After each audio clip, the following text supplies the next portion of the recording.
the Gig Bar. It's an all-in-one lighting fixture product made famous by companies like Chauvet and American DJ. You've probably seen them at your latest event. Many DJs use them. And while they have a place in the DJ community and in the DJ's inventory, they do not have a place among my inventory. What I use is something I custom build, like this. This is a crank stand with a T-bar and then lights hung on the T-bar. It is a little bit more cumbersome to set up, but it looks a lot better. So let's compare the Gig Bar versus building your own.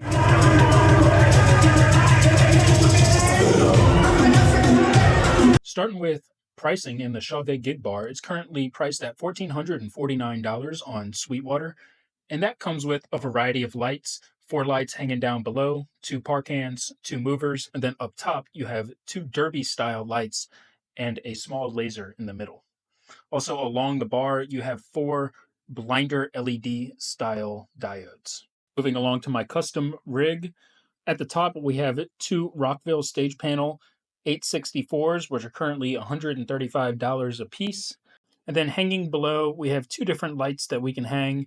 Either the Sheds Beam 230, which is $365 a piece, or the Sheds 19x15 Zoom Wash Moving Head, which is $249 a piece. The crank stand itself costs about $349, where the T-bar is another $60.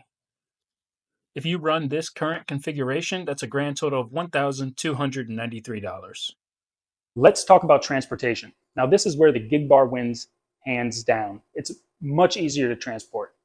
Now this isn't too bad to transport either, and it will fit even as something as compact as a small sedan. Each of these lights can be bagged individually in a soft carry case.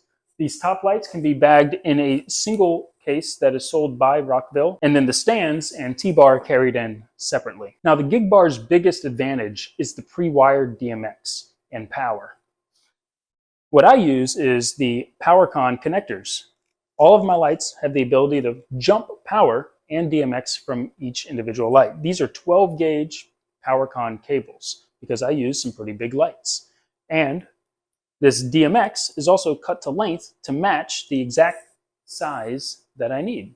Another big advantage of buying each of these lights individually instead of something like the Gig Bar, which is just one unit, is their versatility. You can see here I'm hanging them on my truss for a different type of configuration rather than the T-bar.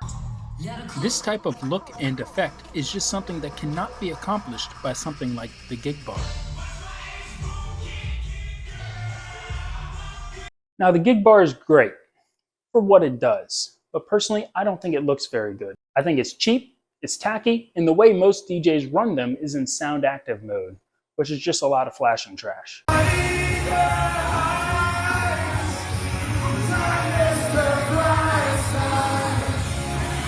Now this, when controlled correctly through DMX, can give you an amazing light show.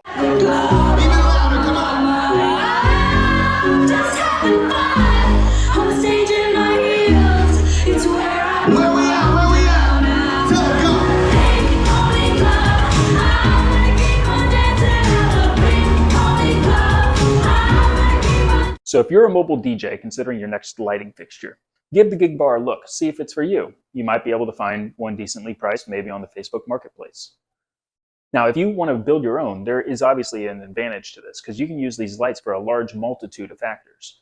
As you can see, I use them for other events and I mount them to truss. If you've built your own Gig Bar, comment down below and tell me what you are rocking on your rig.